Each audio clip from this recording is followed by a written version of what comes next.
Shumë njerëz zgjohen në mëngjes, shkojnë drejt pasqyrës për të larë syt dhe vëren diçka që shpesh anashkalojnë si diçka normale. Një shtresë të bardhë, të trash ose të hollë që mbulon sipërfaqen e gjuhës. Edhe pse mund të duket si një mbetje thjesht ushqimore apo mungesë higjiene, në botën e mjekësisë holistike dhe asaj tradicionale, gjuha konsiderohet si pasqyra e sistemit tretës.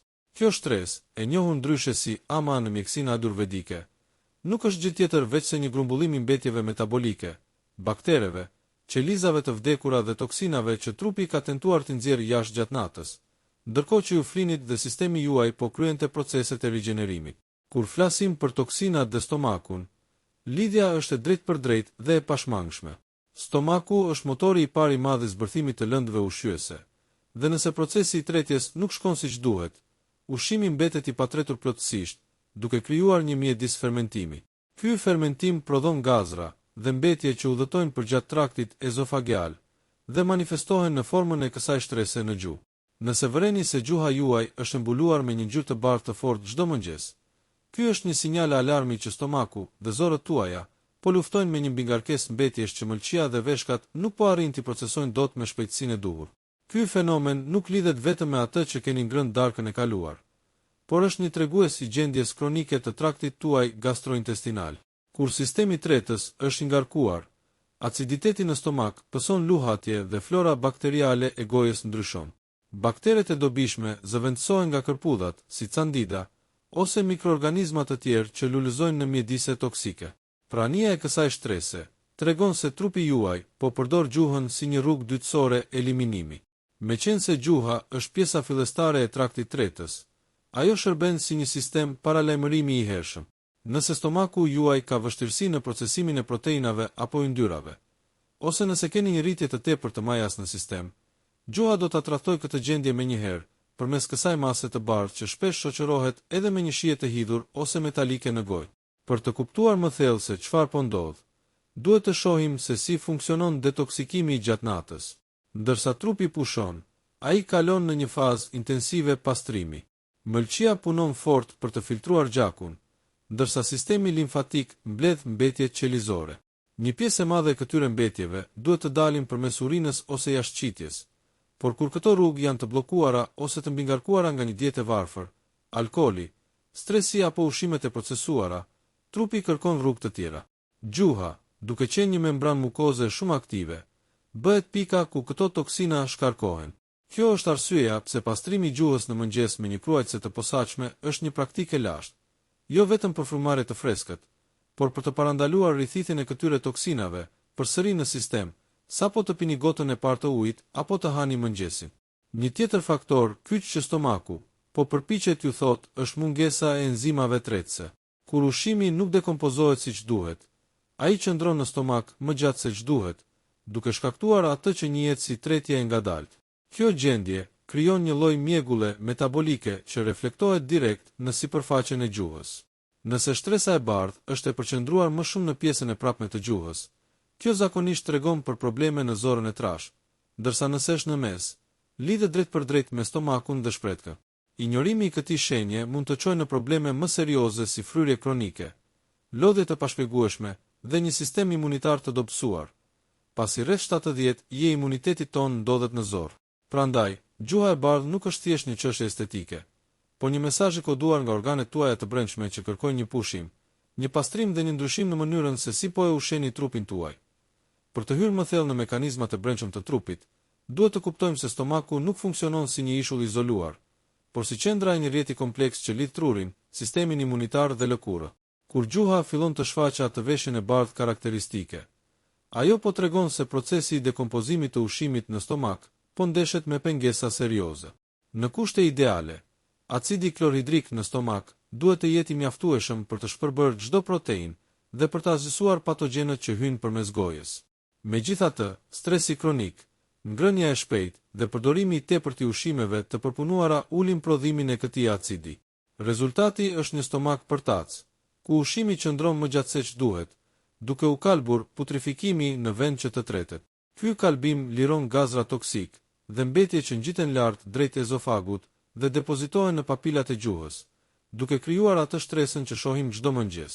Kjo shtresë e bardhë është gjithashtu një tregues i qartë i gjendjes së florës bakteriale. Brenda nesh jetojnë miliarda mikroorganizma, dhe ekuilibri mes baktereve të mira dhe të këqija është jetik. Kur stomaku është i mbingarkuar me toksina, ky ekuilibër prishet dhe krijohet një mjedis perfekt për rritjen e kërpudhave si Candida albicans. Candida është një banor natyral i trupit, por kur ajo shtohet jashtë mase për shkak të sheqerit të tepërt apo mungesës së fibrave, ajo krijon një biofilm mbrojtës që shfaqet në gjuhë si një cip e bardhë, shpesh e vështirë për t'u hequr me një larje të thjeshtë. Kjo është mënyra se si stomaku juaj po bërtet se mbrojtja juaj e brendshme është komprometuar dhe se muret e zorëve po bëhen pashosh, duke lejuar që molekulat e patretura të ushqimit të kalojnë në gjak, një gjendje e njohur si sindroma e zorës që rrjedh. Nëse vëzhgojmë me kujdes pozicionimin e kësaj shtrese, mund të lexojmë një hartë të vërtetë të organeve tona. Pjesa e mesme e gjuhës korespondon drejt për drejt me stomakun dhe shpretkën. Nëse bardhësia është më theksuar pikërisht aty, kjo tregon se zjarri juaj i tretjes, ose agni siç quhet në filozofitë e lashta mjekësore, është i dobët. Ky dobësim vjen shpesh nga pirja e pijeve të akullta gjatë ngrënies, gjë që e fik acidin e stomakut, duke detyruar organin të punojë dy fish më fort. Toksinat që krijohen nga kjo përpjekje e dështuar nuk qëndrojnë vetëm në traktin tretës. Ato absorbohen nga sistemi limfatik. Sistemi limfatik është kanali i ujërave të zeza të trupit ton, dhe kur ai bllokohet nga mbetjet e stomakut, gjuha bëhet pika e daljes emergjente, duke u mbuluar me atë material të bardhë që ne përpiqemi ta fshehim me çamçakës apo ujë goje, pa e kuptuar se burimi është shumë i thellë. Gjithashtu, gjuha e bardhë në mëngjes lidhet ngushtë me dehidratimin qelizor dhe mbi ngarkesën e mëlçisë. Gjatë natës, mëlçia kryen procesin e saj kryesor të filtrimit. Nëse ju keni ngrënë vonë në darkë, mëlçia detyrohet të merret me tretjen në vend që të merret me pastrimin e gjakut. Kjo shkakton një grumbullim të mbeturinave metabolike të cilat trupi përpiqet t'i eliminojë përmes mukozave, përfshirë edhe gojen. Shpesh, kjo shoqërohet me një ndjesë të tharjes së gojës, pasi trupi ka përdorur të gjitha rezervat e ujit për të tentuar hollimin e këtyre toksinave. Kjo është arsyeja pse gjuha e bardhë shpesh shkon dorë për dorë me lodhjen e mëngjesit. Trupi juaj nuk është çlodhur, por ka kaluar gjithë natën duke bërë punë të rëndë për të menaxhuar mbetjet që ju i keni dhënë. Një aspekt tjetër që shpesh neglizhohet është roli i frymarrjes dhe stresit në këtë proces. Kur jemi në stres, trupi kalon në gjendjen lufta ose ikja, e cila ndalon pothuajse plotësisht procesin e tretjes. Gjaku largohet nga stomaku për të shkuar te muskujt dhe truri. Nëse hani ndërkohë që jeni të stresuar apo të zemëruar, ushqimi thjesht qëndron në stomak si një masë e palëvizshme. Kjo masë kthehet në një vatër toksinash brenda pak orësh. Gjuha e bardhë që shihni të nesërmen është dëshmia fizike e asaj dite të ngarkuar emocionalisht. Stomaku juaj po ju thotë se nuk ka pasur hapësirë për ta procesuar ushqimin dhe se toksinat po fillojnë të ndikojnë në qartësinë tuaj mendore dhe nivelet e energjisë, pasi një sistem tretës i helmuar prodhon një gjak të helmuar, i cili pastaj ushen çdo qelisë të trupit tuaj. Për të thelluar akoma më shumë në këtë hartë të gjallë që mbajmë në gojë, duhet të analizojmë me imtësi teksturën dhe çarjet që shpesh shoqërojnë ngjyrën e bardhë. Kur stomaku juaj është në stres kronik, gjuha nuk ndryshon vetëm ngjyrë, por edhe formë. Nëse vëreni çarje të vogla vertikale në mes të gjuhës, saktësisht aty ku shtresa e bardhë është më e trashë, kjo tregon se muret e stomakut tuaj janë të irrituara ose se keni një mungesë të lëngjeve hidratuese që mbrojnë mukozën gastrike. Këto çarje janë si toka e tharë që kërkon ujë dhe lëndë ushqyese specifike, duke sinjalizuar se toksinat kanë filluar të gërryejnë integritetin e sistemit tuaj tretës. Një tjetër fenomen interesant është kur bardhësia shoqërohet me shenja dhëmbësh në anët e gjuhës. Kjo njihet si gjuha e fryrë dhe tregon se trupi po mban lëngje për shkak të inflamacionit në zorë dhe stomak.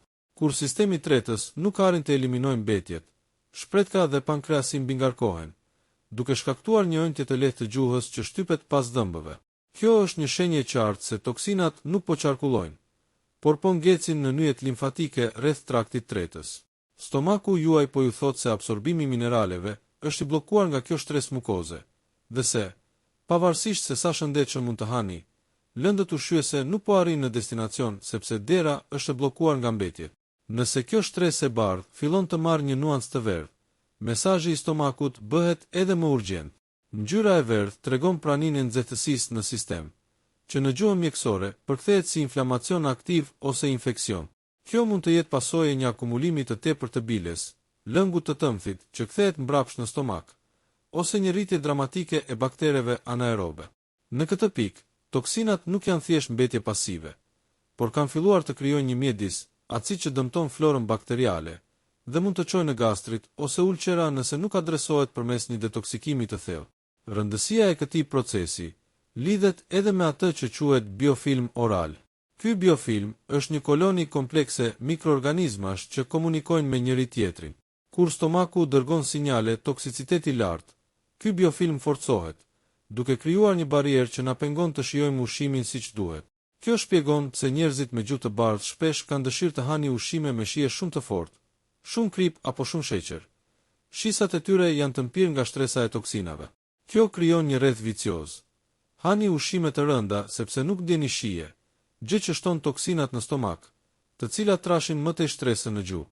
Për të thyer këtë cikël, duhet parë lidhja me stomakut dhe mëlçisë në procesin e eliminimit. Mëlçia është laboratori që transformon toksinat në substanca që mund të nxirren jashtë.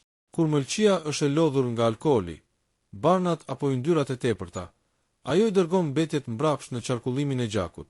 Gjuha e bardhë në mëngjes është shkarkimi i fundit i këtij procesi dështues.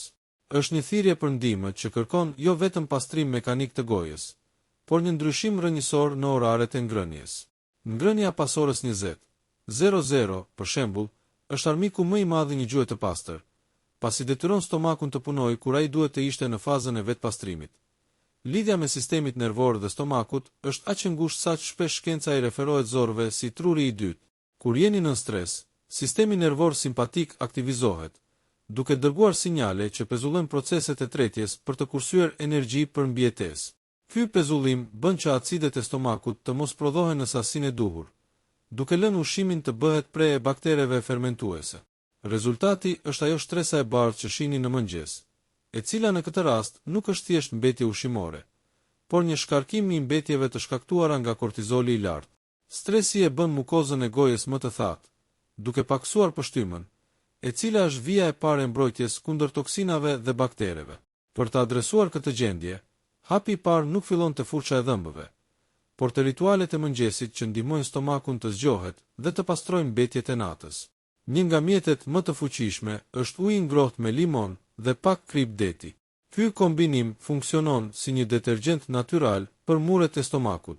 Citrati i limonit ndihmon në hollimin e mukusit toksik që është grumbulluar gjatë natës, ndërsa kripa e detit ofron elektrolitet e nevojshme për të nxitur lëvizshmërinë e zorëve, peristaltikën.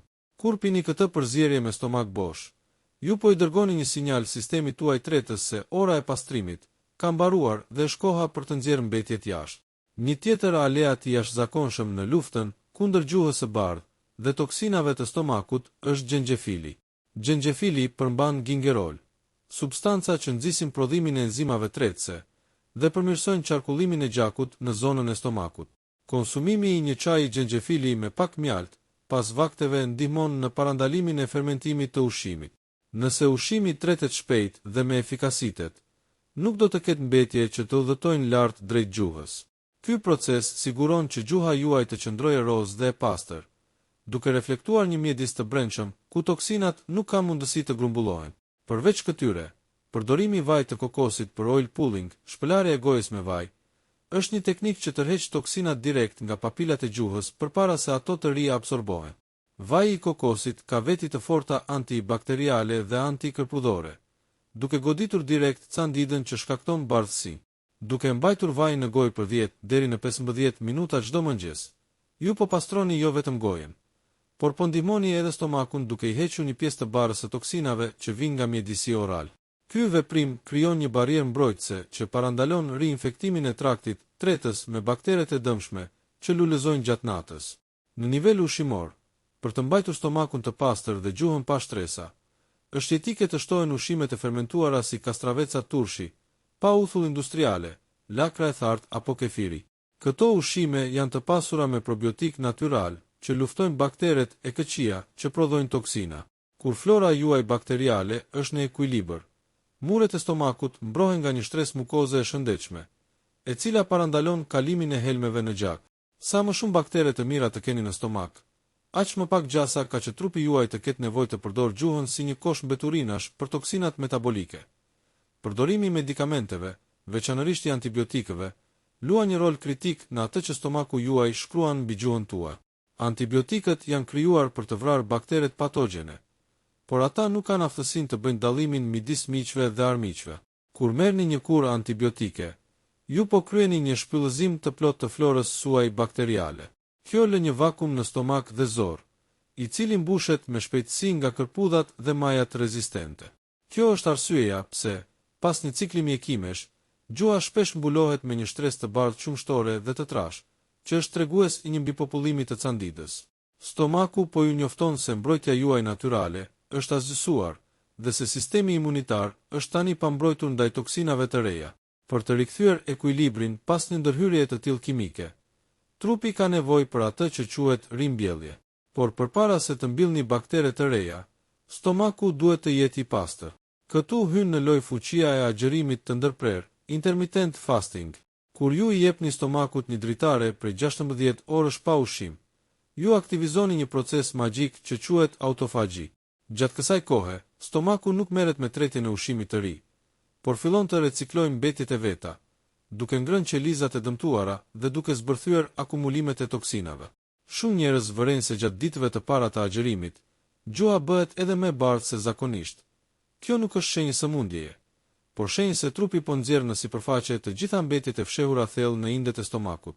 Një element tjetër që stomaku po tenton të komunikojë përmes bardhësisë është mbingarkesa me metale të rënda. Ne jemi të ekspozuar ndaj plumbit, merkurit dhe aluminit përmes ujit, ajrit dhe madje edhe enëve të gatimit. Këto metale depozitohen në muret e traktit tretës dhe pengojnë punën e enzimave. Gjuha e bardhë, në këtë rast, shoqërohet shpesh me një shije metalike në gojë. Stomaku po përpiqet të eliminojë këto elemente toksike përmes mukozës, dhe bardhësia shërben si një mbështjellës që kap këto grimca. Për të ndihmuar këtë proces, përdorimi i klorofilës ose qymyrit aktiv në doza të kontrolluara mund të shërbejë si një magnet që lidhet me këto toksina në stomak dhe i nxjerr ato jashtë pa lejuar që të kalojnë në mëlçi. Duhet të kuptojmë gjithashtu se gjuha e bardhë është një barometër i inflamacionit sistemik. Kur stomaku është i irrituar, ai liron citokina proinflamatore. Këto substanca udhëtojnë nëpër gjak dhe ndryshojnë mënyrën se si qelizat e gjuhës, papilat, rigjenerohen. Në vend që të bien dhe të zëvendësohen, papilat rriten pak më shumë se zakonisht dhe bëhen përtace, duke krijuar xhepa të vegjël ku mbetjet toksike ngecin më lehtë. Kjo krijon një pamje të gjuhës me qime, ose një stres që duket sikur nuk largohet as me pastrim mekanik. Ky është një mesazh i qartë se stomaku juaj po vuan nga një inflamacion i heshtur, shpesh i shkaktuar nga intolerancat ushqimore ndaj glutenit ose kazeinës, proteinës së qumshtit. Në këtë udhëtim të detoksikimit, nuk duhet harruar as roli i hidratimit specifik. Nuk mjafton vetëm të pini ujë. Stomaku ka nevojë për ujë të strukturuar ose të pasur me minerale për të shpëlarë toksinat në nivel qelizor. Uji me kastravec ose nenegjik ndihmon në ftohjen e stomakut dhe qetësimin e mureve të irrituara. Kur stomaku ftohet dhe qetësohet, ai ndalon prodhimin e tepërt të mukusit dhe si pasojë, shtresa e bardhë në gjuhë fillon të hollohet derisa të zhduket plotësisht, duke lënë vendin një gjuhë rozë të shëndetshme, që tregon se motori juaj i brendshëm është më në fund i pastër dhe efikas. Për të përmbyllur këtë analizë të thellë të komunikimit mes stomakut dhe gjuhës, duhet të ndalemi te hallka e fundit dhe më e rëndësishme e zinxhirit të detoksikimit, mëlçia dhe fshikëza e tëmthit. Nëse stomaku është porti ku hyn ngarkesa, ushqimi, mëlçia është uzina që filtron çdo molekulë përpara se ta lejojë të qarkullojë në trupin tuaj. Kur gjuha e bardhë shoqërohet me një ndjesë rëndese në anën e djathtë të barkut, ose me një shije të hidhur që nuk largohet as pas larjes së dhëmbëve, stomaku po ju thot se uzina është e mbingarkuar. Toksinat që nuk arrin të procesohen nga mëlçia kthehen mbrapsht në formën e mbetjeve biliare. Ky lëng biliari trash mund të irritojë muret e stomakut dhe të shkaktojë atë që njihet si refluks biliar. Ky proces krijon një stres në gjuhë që është më e dendur se zakonisht dhe shpesh ka një nuancë drejt gris ose të verdhës së qelët. Kjo është shenja përfundimtare që trupi po vuan nga një stagnim i energjisë dhe lëngjeve. Për të zgjidhur këtë, nuk mjafton vetëm pastrimi i gojës. Duhet të mbështesni mëlçin me bimë hidhura si angjinarja ose rodhja burdock-rot, të cilat ndihmojnë në rrjedhshmërinë e lëngjeve dhe shkrirjen e toksinave që reflektohen në gjuhë. Një tjetër sinjal që stomaku jep përmes gjuhës është mungesa e mikroushqyesve jetik. Një gjuhë që është e bardhë, por në disa vende duket shumë e lëmuar, sikur i mungojnë papilat, mund të tregojë se stomaku nuk po thith dot vitaminën B12 dhe hekuri. Kjo ndodh kur mukoza e stomakut është aq e mbingarkuar me toksina dhe inflamacion, saqë qelizat parietale nuk prodhojnë dot faktorin e brendshëm të nevojshëm për përthithjen e këtyre vitaminave. Pra, bardhësia këtu shërben si një barierë fizike që ju lë të paushqyer, pavarësisht se sa suplemente mund të merrni. Në mbyllje, gjuha e bardhë në mëngjes nuk duhet parë kurrë si një problem i izoluar i gojës. Ajo është një raport ditor që sistemi juaj tretës ju dorëzon çdo ditë sapo zgjoheni. Është dëshmia e betejës që trupi juaj ka bërë gjatë natës për të ruajtur pastërtinë e gjakut dhe energjinë e organeve. Duke dëgjuar këtë mesazh, duke u hidratuar sakt, duke respektuar oraret e ngrënjes dhe duke reduktuar ngarkesën toksike, ju nuk po pastroni vetëm gjuhën tuaj, por po i dhuroni vetes një gjatësi më të madhe dhe një sistem imunitar të pamposhtur.